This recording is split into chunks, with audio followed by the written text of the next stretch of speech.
Hello everyone.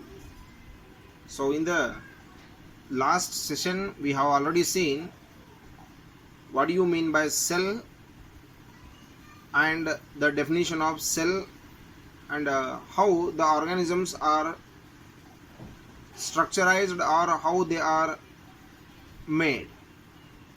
So here cell already it means a cell means it is the basic or the fundamental unit of life.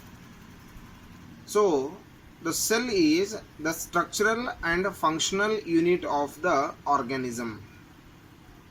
So to make any kind of the structure for the organism, so to perform any type of function, so the cell is very essential material.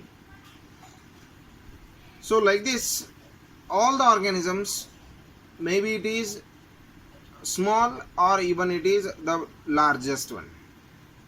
So in our surrounding we can see a variety of organisms and they are all having the different shapes and size. So we can see the ants, so they are very small.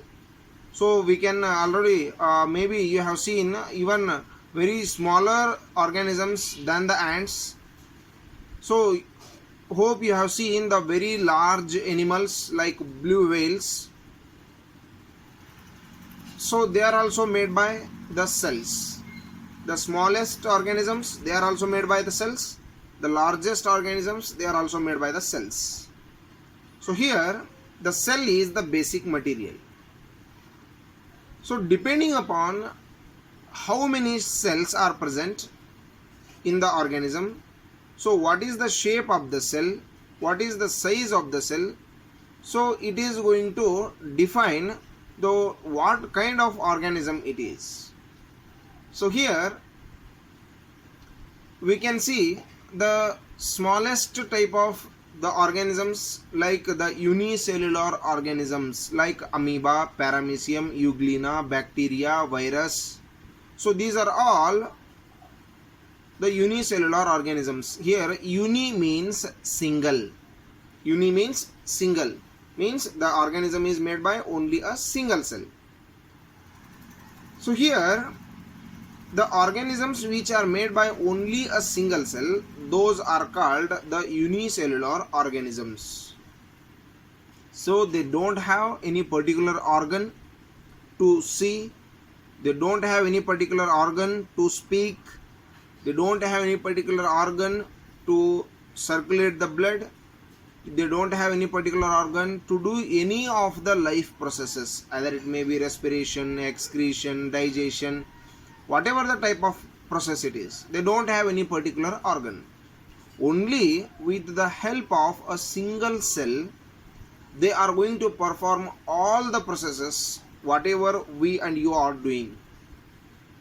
So we are speaking, we are eating, we are digesting, we are we are respirating, we are sending out, we are excreting, we excrete the waste materials.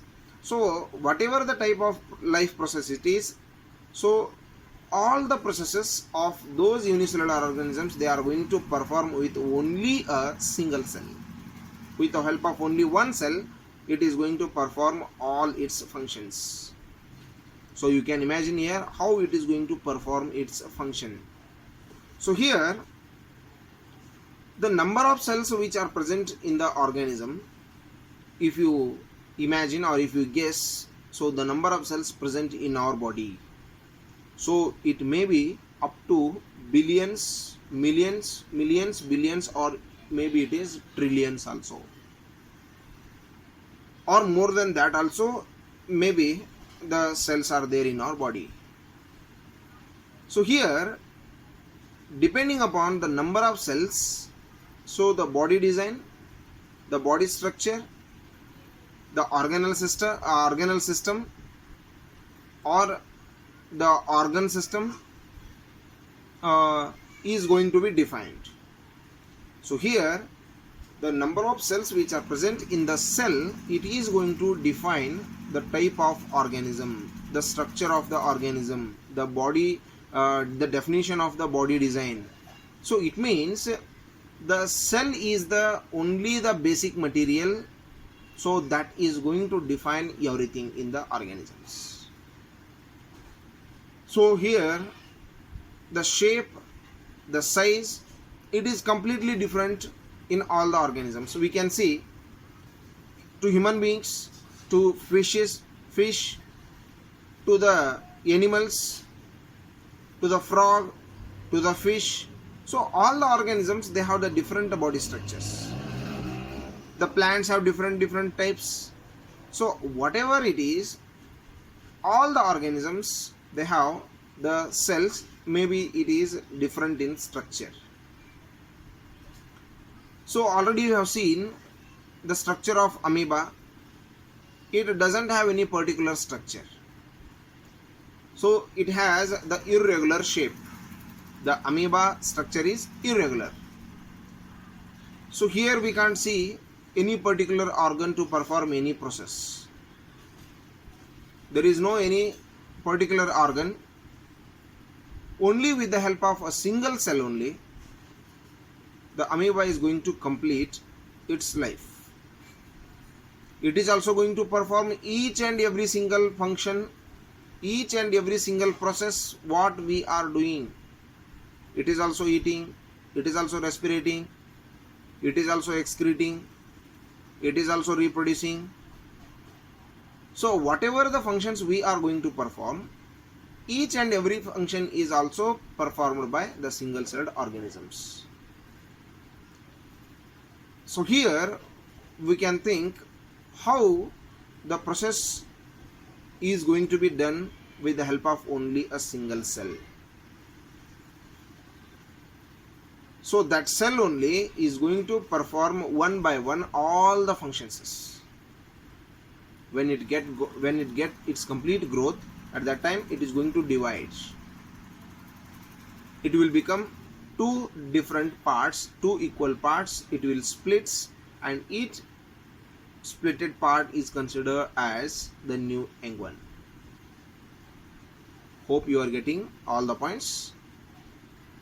So like this only, all the organisms, whatever the type it is, they are going to perform all the processes. Either it is single celled or multiple cells are present. So if it is made by single cell, that is unicellular. If it is made by more than two cells, that is called multicellular. So we are all multicellular organisms. So single celled organisms means amoeba, euglena, paramecium, bacteria, virus. These are all the single celled organisms or one celled organism. So it's very essential to understand here the concept unicellular and multicellular. Unicellular means only made by single cells. Multicellular means many cells are present. So depending on the structure of the cells or the number of cells present in the organism, we will consider that one as the unicellular or multicellular. So all the organisms have different types of shapes. So regarding this one, the shape and how they are going to perform the functions, and what is the simplest, what is the smallest cell and what is the largest cell, we will discuss this one in the next session. As much as possible, try to be in the contact with the textbooks or the subject, so that will give you the exact idea. So don't go away with the syllabus. So very soon the school will be going to be opened.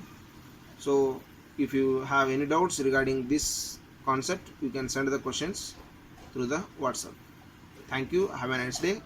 Stay home, stay healthy.